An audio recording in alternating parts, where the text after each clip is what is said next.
Welcome to At Sixes and Sevens. Ooh, spooky. The podcast where we're either dead serious or just dead inside. Today we're doing something special, something horrifying, but something iconic. Gosh, what was that intro all about? Yeah, that's right there. It's our Halloween special. How exciting. Woo! Spooky times. Tonight we are diving into the legendary horror movie icons that have haunted our nightmares and our Netflix recommended pages for years. You know, from Jason Voorhees to Freddy Krueger, Michael Myers, and many more. My favourite of those being Art the Clown from Terrifier, of course. I love Peggy Sue. But if you're still here... Yes, no. God's sake, we're not going back to that. But if you're still here, thank you for obviously tuning in to us. And we hope we're going to, show off a great episode for you guys today. So grab yourself your favourite beveragino, grab your popcorn, maybe a crucifix, who knows, because things are about to get scarier than my social life. But before we continue, I just want to address something. So, a lot of people have asked about us. So I think it's a good time that we can explain the meaning behind our podcast name, which is At Sixes and Sevens. And that's for those who might not know what that means. Yeah, honestly, it is the perfect time because one, it's Halloween. Two, it's that mysterious kind of thing that nobody really knows about it. And we get the questions so much. Yeah. It's unbelievable. So like, why is At Sixes and Sevens? What does it mean? Kind of thing. And it's like, it's actually an old kind of phrase or like a catchphrase that just means kind of being in a state of confusion or disarray. You know, when everything's just, it feels a little bit off. And honestly, that pretty much just sums up the vibe of this show. We cover cases that leave you scratching your head, from true crime, disappearances, paranormal stuff. You know, the kind of stories where nothing really makes sense and everything feels just a little chaotic. Yeah, exactly. We chose the name because it reflects the way that these kind of mysteries make us feel. Like, how do people vanish without a trace? Like, we go into the deeper meanings and the deeper kind of things that people don't ask. Like, how do entire families disappear? Ghosts haunting the same spot for centuries. Like, what? How? It's all a bit of a mess, yes, but that's why we're here to dive into that confusion, just straight head on, just raw dogging it. Absolutely. And so whether it's the chaos of an unsolved mystery or just our general vibe here at Sixes and Sevens, the name with the meaning behind it just feels kind of the perfect fit for us. Oh, it really does.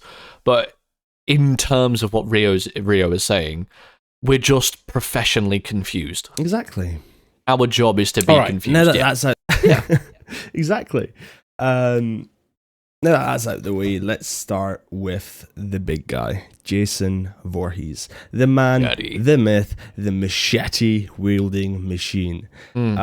But before he was a hockey mask-wearing slasher we all know and fear, he was just a kid, like every single one of us. Unless you're Willy Wonka, who said he was never really a kid. But anyway, he was just a kid who was He's a very big kid. Unlucky. Yeah, exactly. For those of you who don't know the backstory of Jason, basically Jason drowned at Camp Crystal Lake because the counselors were too busy counseling each other, if you know what I mean. His mother, Pamela Voorhees, didn't take that too well, so she went on a killing spree to get revenge. Good old Pamela. Oh, you can never get rid of her. But Jason didn't even make an appearance as the killer in the first movie. Like, the whole of the first movie was actually Mama Voorhees, good old Pamela. The original, helicopter parent, except instead of checking your homework, she's checking your pulse to see if you're dead, of course. But when Jason finally shows up in his sequels, it's because he somehow didn't die. turns out Jason's allergic to staying dead, as we all know. If you've played the games, if you've watched the movies, you know that he will not die. So, with his mum's death to avenge and an eternal grudge, he then comes back as this indestructible machine welding maniac.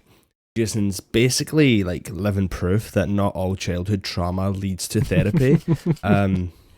Sometimes it leads to murder instead. Well, that's a funny thing, actually. I'll go back to kind of that, how the killers, or how the serial killers, the murderers, whatever you want to call them, they never die, even though, they have amputations, decapitations, whatever it may be. They're stitched back together, Yeah, they stitch back. So Chucky's a perfect example. He literally gets burned in the first movie. We'll probably go over that later, but he comes back and it's like, how? There's no logical sense. How? But, going back to Jason, though, he's like the guy who gets ghosted, but he takes it way too personally. So, like, he's not just haunting Camp Crystal Lake because of just all of that one bad summer. He's just on a never-ending murder spree, or like on a kind of a murder vacation. I love that. I love the murder vacation. I know. I feel like that really suits Jason Voorhees. He's like, you know how on TikTok you got all this Camp America stuff? Go to Camp America, it's so much fun! Woo! Camp Genocide. Camp Jason Voorhees. I don't think he was camp. I think he was straight, but anyway. Now let's move on to Voorhees walking around like, hey, queen. And it's just like, slay. Oh, I'd go to that camp. Oh, yeah. Honestly, me too. Have you ever played the games, Tommy? I've only played like Dead by Daylight. I think Friday the 13th is the one you're on about, isn't it?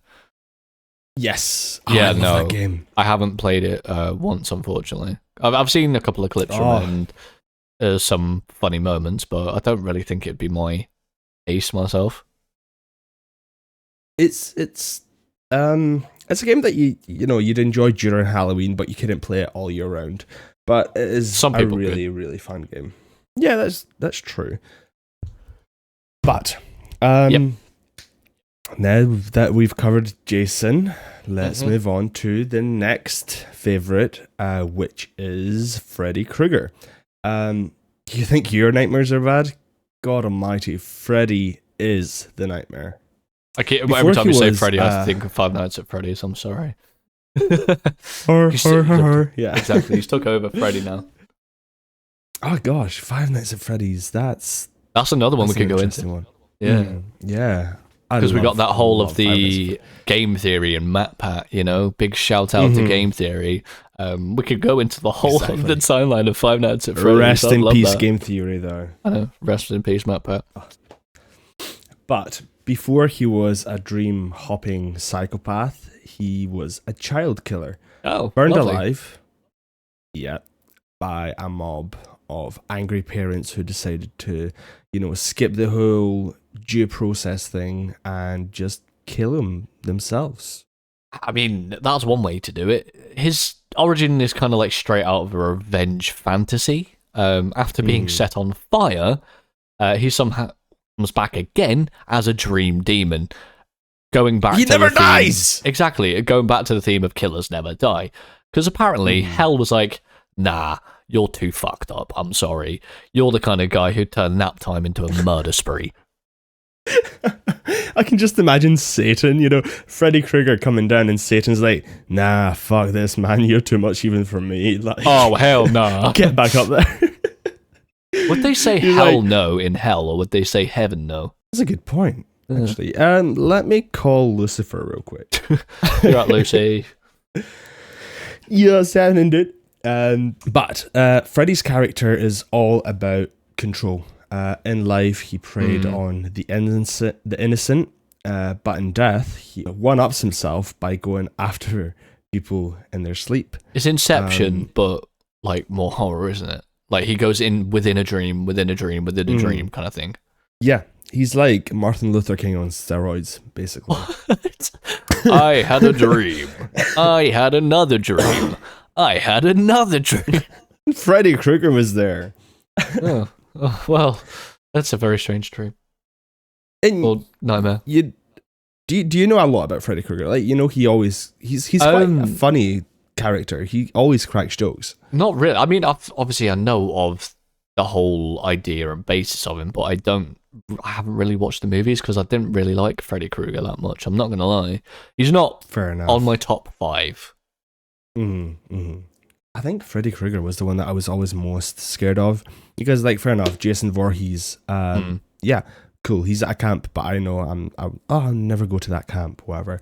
But Freddy Krueger, I was always like, oh my god, every time I close my eyes, I want to see this sweater wearing burn man. The one that I think actually really messed me up was Chucky. I never could bring myself to watch or to actually just look at Chucky because he freaked me out so much. Nowadays, it's not the case because me and obviously my significant other, we just kind of watched the whole of the Chucky series and went through all of that, and I was like, this is actually not bad. It's still creepy, but it's not as fucked up as I thought it would be. Yeah, I was never afraid of Chucky. Oh my god, what petrified me? Right, this is gonna sound so stupid, but I watched this one of the scary movies. I think which one had the bitch from The Ring? Oh, I don't even know. That could be in it. It was like the first or the second one, but I watched that like a very, very young age. And that bitch from Scream, like crawling out the TV and like, Cindy, the TV's leaking, you know, all that. Yeah. It fucking terrified me. I was petrified. I was like, I remember this. I was maybe like 5 or 6 or whatever, maybe even younger. But I was sitting like in the toilet and I shouted to my mum across the apartment because this was when we were living in Poland. And I shouted, I'm like, can you make sure the TV's off and the door's locked? Because I was petrified. That is so scary. Like, I had this one experience. It was just interesting. Where we turned all the TV off and everything because we were going back upstairs, and no one was in the front living room at all. Like, the lights were off, you know, everything was fine. Right. And me and my mum were walking up the stairs, and we started hearing the TV turn on and put on full blast. What the fuck, man? So that night I wasn't able to sleep, and I was like, but I think we should get back to Freddy, shouldn't we? Freddy. Yeah. Yes. What was I saying? Oh, I was talking about the jokes. Why he's always, you know, cracking jokes. And the reason for that is that's kind of his way of taunting his victims, like adding insult to literal injury. He's basically like the most terrifying stand-up comedian you could never ask for. But his one-liners, the killer. That was so They really are. They really are, yeah. His arc is kind of a guy who's so bitter that even death can't stop him. We're going back to it again. He's like, you burned me alive, but guess what? I'm roasting, and now so are you. Like, yeah, he's going to roast them whilst being roasted, and ugh. He's like a hog on a roast that just can't stop squealing. Just like, oh yeah, my but God, at least hog on a roast are tasty. Have you ever tried Freddy Krueger? I'd love to. I mean, no. Don't mock it till you try it. But going back to the full childhood trauma thing, let's talk about Michael Myers. Oh, yes. Here's a guy who stabbed his sister to death when he was 6 years old and then just kind of stopped talking ever. Yeah. Michael Myers is kind of like one of the ones that's just up there. It's like, that could really mess me up. But Michael's like, I've said all I need to say, so I'm just gonna stand here and stare at you menacingly. Sorry, he was standing there menacingly. He's standing there just menacingly. He does do that, and he spends the next 15 years in a mental institution, just only to escape and go right back to what he does best, which is stalking babysitters and just adding them to his body count. And not the sexual kind. Literal body count. Yeah. He's counting how many bodies, not humans, Yeah. Bodies hit the floor. Yeah. But when you said mental institution, I just thought of all the TikToks and memes of when they're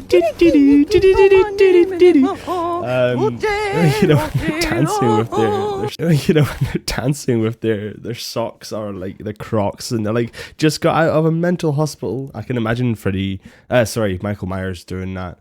As soon as he gets out, someone needs to do that. Mm-hmm. In a Michael Myers costume, please tag us on TikTok if you do that. But first of all, you need to get admitted to a mental hospital. Then you need to do that. Don't even pretend you were in a mental hospital. Actually, do it. Go the full 100 yards. Be mental. Or if you're not mental, just pretend to be, so you can make this TikTok and go viral and tag at 6s and 7s. Or is it at 6s and 7s podcast on TikTok? I can't remember. I can't remember. It's one of them though. You can search it up. We'll tell you at the end, basically. We'll find out. But what makes Michael so terrifying is that he has no real motive. Like, he doesn't kill for revenge or anger. He kills because, well, that's just what he does. He's instinct. Like a shark. Yeah. He's literally like a shark in a human form. Silent, relentless, and always on a hunt. But let's not forget, though, he doesn't actually run. That's true. He speedwalks. He speedwalks. He's like, why bother? I can't be bothered to run. You'll trip over something eventually, and I'll just catch up. It happens with every single movie. Trips over, they kill him, easy death. Plus, the fun fact, the mask that he wears, it's a modified William Shatner mask. So every time Michael's stabbing someone, just imagine if Captain Kirk was watching with dead, soulless eyes. Oh my god. I love that. Like, people wear the Michael Myers mask now, and they're like, oh, I'm Michael Myers for Halloween. But they don't realize they're actually going as William Shatner. Just a very fucked up William Shatner, yeah. Yeah. Literally. Lifeless, if that. Have you seen the trend on TikTok where somebody dresses up in Michael Myers, and they're like, "Oh, could I escape Michael Myers in time? Like, get in a house and that." Oh yes, I love that trend. I've always wanted to try it. Funny. Yeah, me too. And it's like half the time when you're getting in a house, it takes you 10 seconds max to unlock the door, open the door, lock the door. Yeah. But when you're doing this trend, people are like stumbling, they're like falling because they're actually scared and they're trying to run away. And you don't realize that when fear and adrenaline kicks in, you will make more mistakes. That's why if you ever get into a situation where you need to run for your life and escape, just collect yourself. I wouldn't say take a moment because you'd die, but just just collect yourself. Just kind of slow down, because sometimes slower is faster. But if you thought things couldn't get weirder, let's bring in your favorite Chucky. No, why do we have to talk about it? But this doll's backstory is wild. Like, Chucky wasn't always a doll. You know that, right? No, I've seen the movies. Yeah. Well, the backstory of Chucky is he was a serial killer named Charles Lee Ray, who used voodoo to transfer his soul into a good guy doll while dying in a toy store. Like, I mean, talk about like a last minute life choice. And obviously Charles Lee Ray himself, his nickname was Chucky. So obviously that's where it comes from, where it's like, where did the name actually come from? But imagine kind of being on your deathbed and thinking, you know what? I'm just going to become a toy. Like, I'd become a vibrator. Oh, for God's sake, Rio. I'd become one of them toy ducks that just stare. Or a rubber duck, that'd be funny. But Chucky kind of wasn't looking to live out his days hosting tea parties with toddlers, of course. He wanted revenge and was determined to kill anyone who got in his way. What makes Chucky so funny and terrifying at the same time. Mostly terrifying. True, but for me it's funny because I was never scared of Chucky. But it's the fact that he's still got all the bloodlust of full-grown killer. But now he's like 2 feet tall, but is a grown man. It's like getting murdered by a ginger toddler with a foul mouth and a knife collection. What I don't understand, though, is I've watched, obviously, all of the movies, is where does he get those fucking knives? They just appear out of nowhere. It's true. It's so annoying. In his jockstrap. Well, not even that. He just puts them in his pocket and then somehow he could just pull one out. I'm like, if it was that easy to grab a knife out of my pocket, I'd be Edward Scissorhands at that point. Mm-hmm. But let's not forget that Chucky has got a family now. You know, Bride of Chucky, that's not just a horror movie. It's a rom-com that's gone very wrong. So it's a rom-hom-com. Wait, a rom-hom-com? A horror rom-com. Horror rom-com. Yeah. Horror rom-com. Something like that. I love that. Yeah, it's a great one, honestly. It is a great movie, and I can't remember what the... No, it was Glenn. Yes, the child name is Glenn/Glenda, so they've added in non-binary as well, which honestly was way ahead of their time. That was released in what, 19... Oh, I can't even remember, was it 2000s actually? But they were ahead of their time with Glenn and Glenda. But since we're in a topic of dolls and creepy dolls, next up, Annabelle. I've never actually watched Annabelle. I know a bit about it, but I've never watched it just because it's dolls. Dolls creep me out. True. I've got a fear of like normal dolls. Chucky isn't really a doll for me, but like, you know, the actual like dolls. Antique, dolls. I know what you're on about. Yeah. When you tilt their head back, they close their eyes. Fuck that. It's just their eyes. They're like marble eyes. It's... No. No. But Annabelle, she's not the most active killer, but she's definitely got that creepy doll-esque aesthetic about her. Her story, she's a conduit for a demon that's attached itself to the doll. Oh. Mm-hmm. Oh, okay. Well, she's the kind of doll that I think you'd find at a yard sale, and the minute you bring her home, the whole of your life just turns into paranormal activity, of course. She doesn't even have to move, and yet she somehow manages to make everything in your house haunted. Like, we could go back to the Keddy, was it the Keddy cabin, where all of the drawers were moving? Like, she could do that with the powers, basically. It's just like having a roommate who won't pay rent, but is totally fine with just messing up your life entirely. Very true. But her backstory isn't as hands-on as the others. But that's what makes her like more terrifying. What crafted. Like, she doesn't do the dirty work herself. She lets the demons do it for her. She's like the CEO of haunting, pardon me. She's delegates the evil. Have you ever heard of Robert the Doll? No, I don't think I can. Oh my god. It's like Annabelle on steroids. Oh no. Yeah. So, oh god, he's terrifying. He's a real doll, and there's not a movie about him, I don't think. But he's the kind of doll that if you look at him, or if you take a picture of him, or if you take a video of him, he is known to cause people physical harm through looking at him, looking into his eyes. What's believed is, you know, Sam and Kobe apparently, you know, I shouldn't say apparently, Kobe got cancer last year, apparently, by looking at that doll. Oh. Which is terrifying. It is. I've seen a picture of this doll, and I've looked at it in the eyes, and I'm like scared of what's going to happen to me. I mean, do you have to look at it in real life, or do you have to look at it through a No, phone? apparently, apparently can do it through, you know, just looking at it in any sort of form. Have there been cases that online? Apparently so. Oh. That's why everybody that posts the photo of Robert has to put a disclaimer, you know, that this may cause you physical harm. Oh, I don't want to look at that ever. I never want that to come my way, because it's just like, that's the creepy things. Mm-hmm. He's a bit too creepy, honestly. Just as long as we stay out of Florida, because he's in the East Martello Museum in Key West, Florida. Well, first of all, you'll never see me go to America.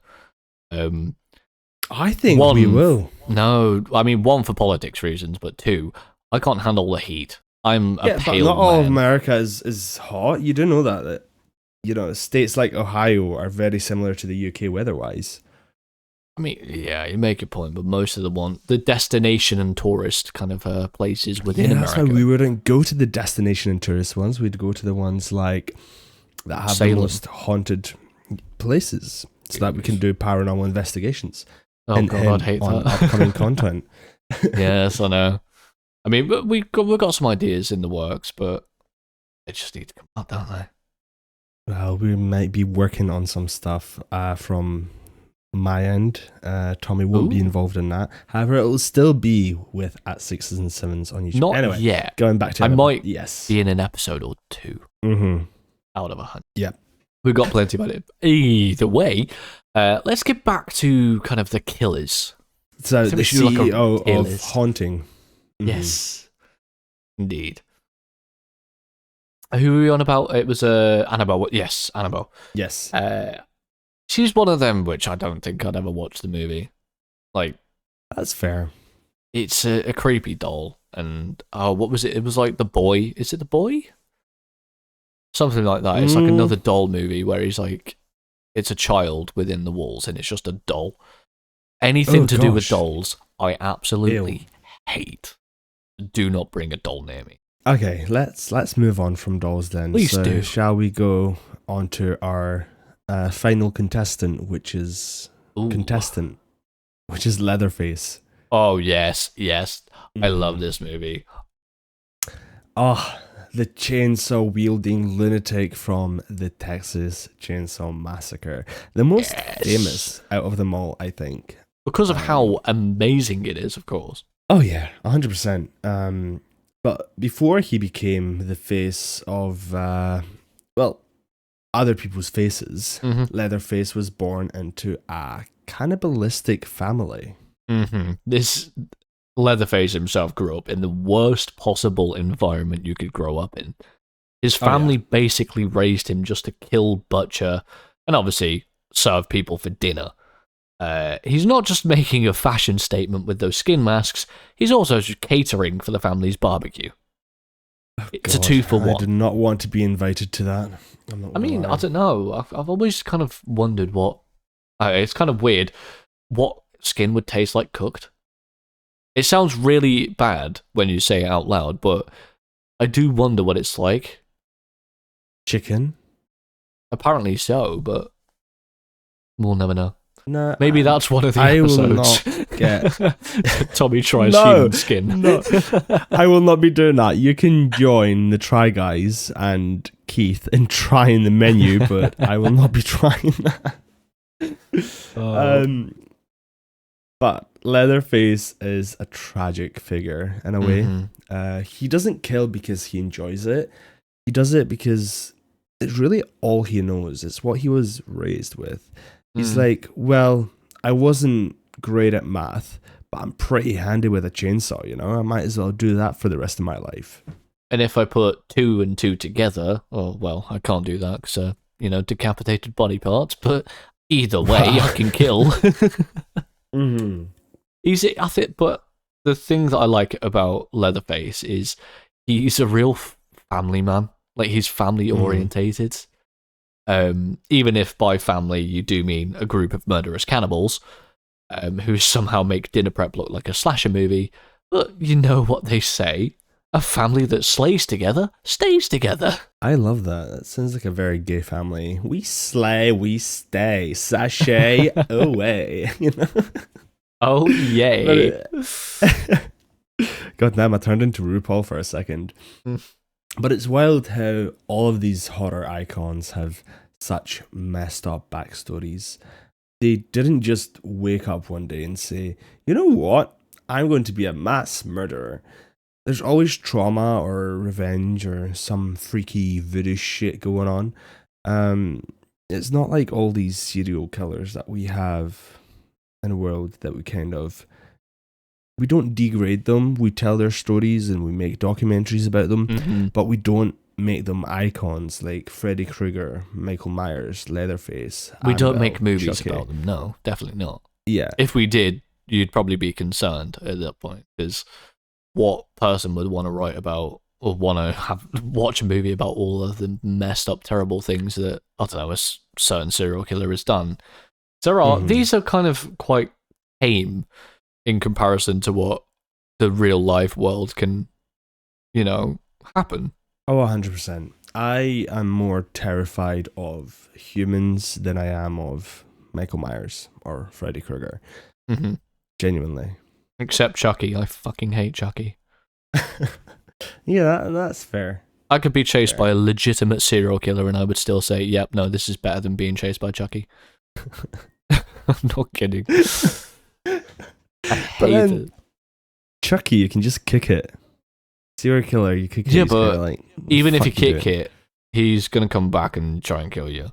Like, he's a doll, so realistically, he's not invincible, but he doesn't feel as much pain unless he turns into a human or gets human qualities. That is true, but it really does kind of... And he has a smaller hitbox. Open your eyes of, trauma or revenge being involved in all of the killers. It makes you think, though, doesn't it, though? If Jason had just gotten some swimming lesson, none of it would happen. True. Or if Freddy Krueger had gone to therapy instead of turning into a dream demon. Michael Myers, he just needed a hug. Leatherface, he could have been a very good chef, and, well, Chucky, I don't know what would have fixed Chucky, I'm not going to lie, he was an absolute madman. You just really, really hate Chucky, don't you? I do. I could shit talk Chucky for all of my life, because I mean, the movies weren't bad, but I still don't like him. What was it, Jennifer Tilly, I think it is, the bride of Chucky? That I can get behind, but not Charles Lee Ray. Definitely not. But in your opinion, all of these kind of movies and all of the killers that we talk about, what are you going to rate them? Let's go from like kind of top to bottom. What are we going to rate them? Well, before we do that, shall we do an honorable mention? Oh, there's an honorable mention? Mm-hmm. Oh, go on then. William Afton from Five Nights at Freddy's. I knew we were going to get into this. Oh, I cannot wait. The man behind the purple mask. Afton is one of those villains that lurks in the back of your mind, the kind who makes you think twice about animatronic animals and late night shifts. Yes, William Afton, or as you said, Purple Guy. Yes. As the fans lovingly call him. He is the co-founder of Freddy Fazbear's Pizza and the twisted mind behind the franchise's infamous hauntings. He is the guy who turned family fun centers into horror shows. Oh my god, I love him so much. I love Five Nights at Freddy's. I honestly, I could speak to anybody about the whole lore of Five Nights at Freddy's, because one, the movie was absolutely great, and they cast Matthew Lillard as William Afton, so I'm so happy about that. Yes. But also just how Scott Cawthon has created the whole lore of this. It's incredible. Imagine a man so twisted, he turns children's spirits into vengeful ghosts, trapped them in animatronic bodies, and we're not like just talking about some temporary haunting. These kids are in it for the absolute long haul, with obviously jump scare, like back-to-back jump scares included. Oh yeah, a lot of jump scares. Too many. And a lot of a lot of moments where you're on the edge of your seat. Yes, I remember watching Markiplier and PewDiePie play it. Oh my god, I never played it myself. No, I never could. I always watched them. But it's not just the murders. No, it's not. He's got this endless determination, somehow managing to come back from every supposed, death. Which is again going back to that serial killers reviving themselves. Yeah. They never die. Villains never die. Because what's a villain if he doesn't have the best survival instinct in horror? It's like Afton has a loyalty card for the afterlife itself, or like anybody of those killers do. And it's like, one more gruesome death and your next reincarnation is free. I love that. They're like, you need to kill so many kids to get stamps, and once you fill out one card, you get a reincarnation. That is terrible. But fans of FNAF know that Afton's story is full of twists and mysteries, from his purple guy days to his life as Springtrap, trapped in that decaying animatronic suit, haunting his own creations. And just a reminder, this guy, William Afton, did all of this in the name of science. He didn't want to do it for, the clout, but he did it for science and a penchant for creating literal nightmare fuel, of course. Yeah, it's very true.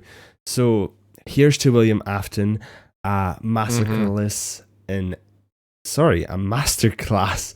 in villainy and a true pioneer in making pizza arcades officially terrifying. And to anyone working late at a Chuck E. Cheese tonight, stay safe. Definitely watch your back. Absolutely. I think that's a great one to mention. Sorry, that was. I think if I was to rate them, I'd put William Afton at the top just because I love the lore and the story. I do think William Afton would be one for me. Then it would be Freddy Krueger, Michael Myers, Chucky, Annabelle. Have I missed anyone out? Oh, and Leatherface. I'm not a big fan of Leatherface. I don't know. I kind of disagree. So at the top, I'd put Jason Voorhees and Leatherface. Underneath, I'd put Freddy Krueger. And then obviously underneath that, I'd put probably Michael Myers. And then underneath that would be Chucky and Annabelle in the same one. And it'll be like the lowest tier that you can. That's fair. Obviously, that's fair. I hate dolls. Yeah, I get that. But so whether you believe in the paranormal or not, if you're just here for a good scare, there's no denying the allure of these tales, from poltergeist to vengeful animatronics. The line between but the lines between real horror and pure imagination can honestly be razor thin. It's so great how many ideas that these producers and these people can actually come up with, and create nightmares for little children and completely ruin their life.